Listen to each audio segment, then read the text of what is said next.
বারে বারে এসেছে আমার গায়ে।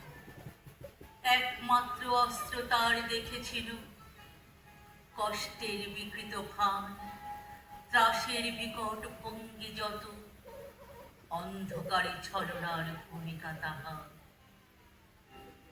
যতবার ভয়ের মুখস্থান করেছে বিশ্বাস, ততবার হয়েছে অনর্থ পরাজয়। এই হার জিত খেলা জীবনের মিথ্যায় কুহক, শিশুকাল হতে বিজড়িত পদে পদে এই বিভীষিকা। দুঃখের পরিহাসে ভরা ভয়ের বিচিত্র চলচ্ছবি, মৃত্যুর নিপুণ শিল্প বিকীর্ণ আধারে। 1941-এ 30শে জুলাই রবীন্দ্রনাথ তার সৃষ্টির শেষ পথে, শেষ বাঁকে, শেষ প্রহরের প্রতীক্ষায়। এই দিনে তার শেষ কবিতা, শেষ চিঠি, শেষ স্বাক্ষর। তার জানা ছিল না তার দেহে সেদিনই অস্ত্রোপচার হবে। তারপর অবশিষ্ট দিনগুলো অস্থিরতা সহ প্রায় অচৈতন্য অবস্থায় কাটবে। শান্তিনিকেতনে অসুস্থতার দিনগুলিতেই ডক্টর বিধানচন্দ্র রায়ের কাছে শুনেছিলেন অপারেশনের সম্ভবপরতার কথা। তার আপত্তি ছিল কাঁটা ছেঁড়ায়। কবিরাজ বিমলানন্দকে তিনি বলেছিলেন, দেখো হে, তোমরা আমার কিছু করতে পারো কিনা। ছেলেবেলা থেকে আমার শরীরে কোনো অস্ত্রাঘাত হয়নি, শেষকালে কি যাবার বেলায় আমাকে ছেঁড়া খোড়া করে দেবে। ব্যক্তিগত অনিলচন্দ্রের স্ত্রী রানীচন্দ্রকে বলেছিলেন, মানুষকে তো মরতেই হবে একদিন, একভাবে না একভাবে এই শরীর শেষ হতে হবে। তো এমনি করে শেষ হোক না, মিথ্যে এটাকে কাটা কুটি ছেঁড়া ছেড়ে করবার কি প্রয়োজন। তাকে বোঝানো হয়েছিল যে যন্ত্রণায় কষ্ট পাচ্ছেন তিনি, তার উপর তো কবি যেন তা অমত না করেন। কোনো মন্তব্য করেননি রবীন্দ্রনাথ, কিন্তু তার শরীরের ভাষায় অনিচ্ছা লুকোনো ছিল না। তিনি তো আগেই বলে দিয়েছিলেন, গাছ থেকে শুকনো পাতা যেমন আপনি ঝরে যায়, পক্ক সুপারি ফল যেমন বৃন্ত থেকে আপনি খসে পড়ে, আমারও ঠিক তেমনি ভাবেই সহজে বিদায় নেওয়ার ইচ্ছে।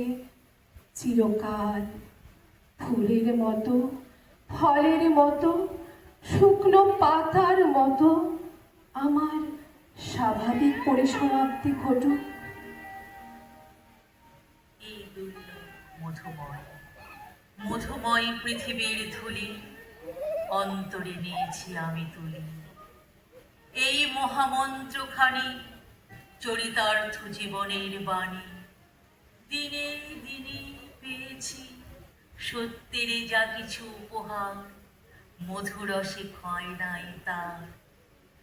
তাই এই মন্ত্রবাণী মৃত্যুর শেষের প্রান্তে বাজে, সব ক্ষতি মিথ্যা করি অনন্তের আনন্দ বিরাজে।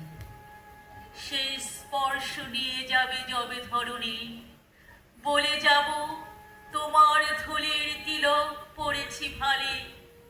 দেখেছি নিত্যের জ্যোতি দুর্যোগের মায়ার আড়ালে, সত্যের আনন্দ রূপ এই ধুলিতে নিয়েছে মূরতি। এই জেনে এই ধুলায় রাখিল প্রণতি। তাকে বোঝানো হলো, ছোট্ট একটা অপারেশন, এটা করিয়ে নিলেই তার আচ্ছন্ন ভাবটা ঠিক হয়ে যাবে। পরের 10 বছর আবার আগের মতো লিখতে পারবেন। নীলরতন সরকারকে একবার জানানো হয়নি এত বড় একটা সিদ্ধান্ত। নীলরতন সরকার ছিলেন তার ব্যক্তিগত চিকিৎসক। তিনি এই অপারেশনের পক্ষে ছিলেন না, কিন্তু ডাক্তার সরকার তখন স্ত্রী বিয়োগের পরে গিরিডিতে কিছুদিন নিরিবিলিতে মানসিক শান্তির খোঁজে গিয়েছিলেন। তার অনুপস্থিতিতে তার পরামর্শ না নিয়ে আর এক বিখ্যাত চিকিৎসক ডক্টর বিধানচন্দ্র রায় শান্তিনিকেতনে গিয়ে অপারেশন করিয়ে নেওয়ার কথা কবিকে জানিয়ে আসেন। আজই সেই 30শে জুলাই 1941, প্রসন্ন সকাল, কিন্তু কবির চোখে মুখে প্রফুল্লতার কোনো চিহ্ন মাত্র নেই। যন্ত্রণা ও অস্থিরতায় তার মুখ রোগ পান। আজই অপারেশন, কিন্তু তখনও পর্যন্ত তিনি জানেন না, কেউ তাকে জানাবে।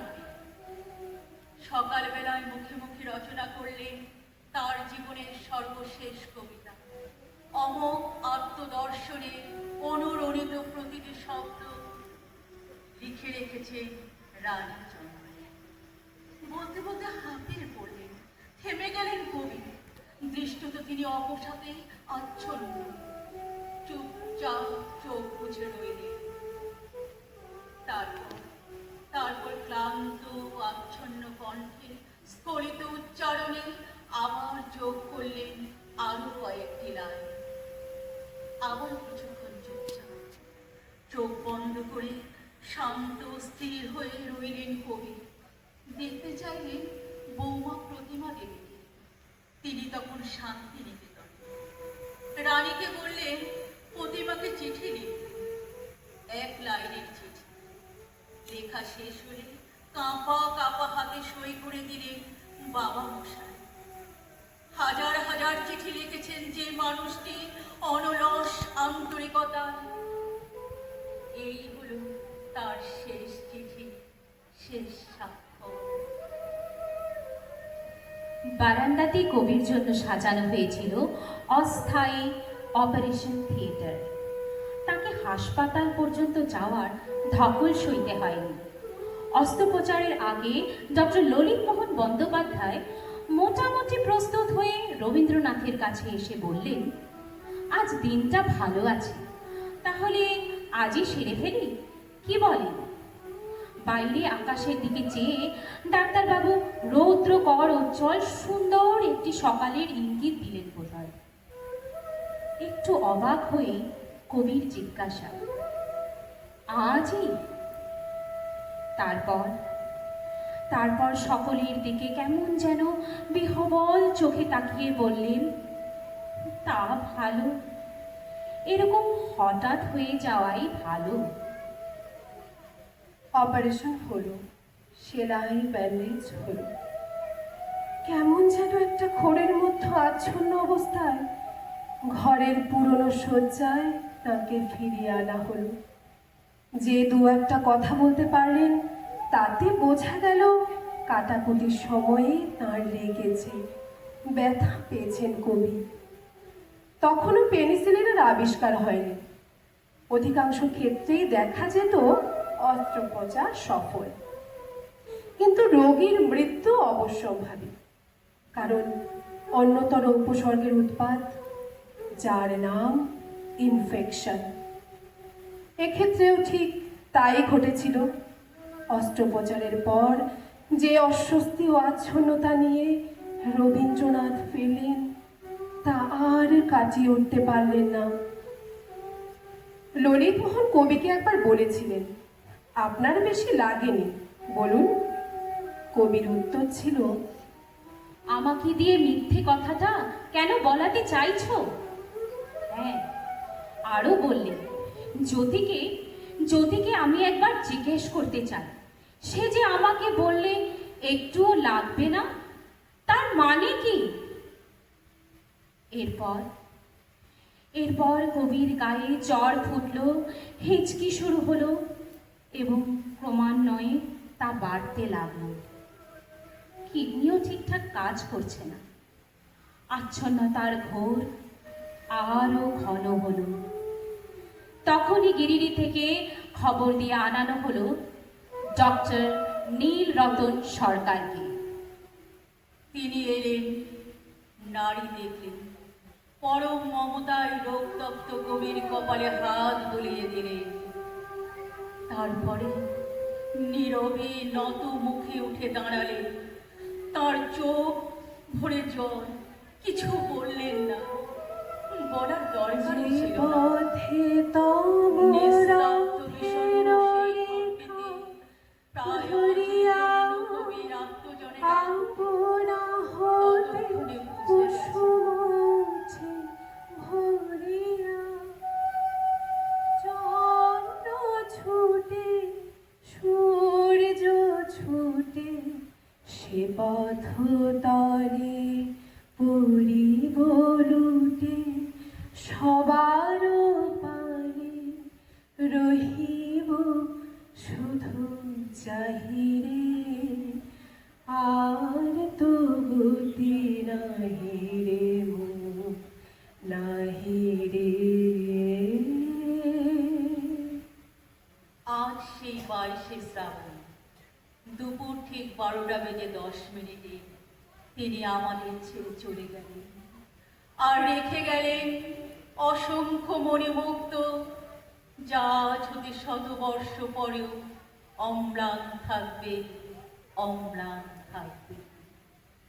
তোমার সৃষ্টির পথ রেখেছ আকীর্ণ করি, বিচিত্র ছলনা চালে হে ছলনাময়ী।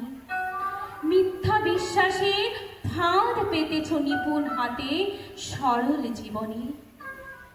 এই প্রবঞ্চনা দিয়ে মহত্তরে করেছ চিহ্নিত, তার তরে রাখনি গোপন রাত্রি।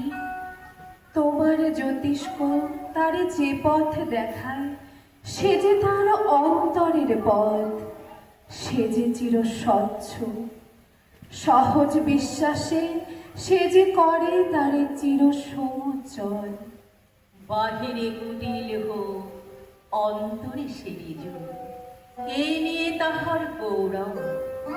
লোকে তার বলে বিড়ম্বিত, সত্যের সে পায় আপন নারকে ধৌত অন্তরে অন্তরে। কিছুতে পারে না তারে প্রবঞ্চিতে, শেষ পুরস্কার নিয়ে যায় সে যে আপন ভাণ্ডারে।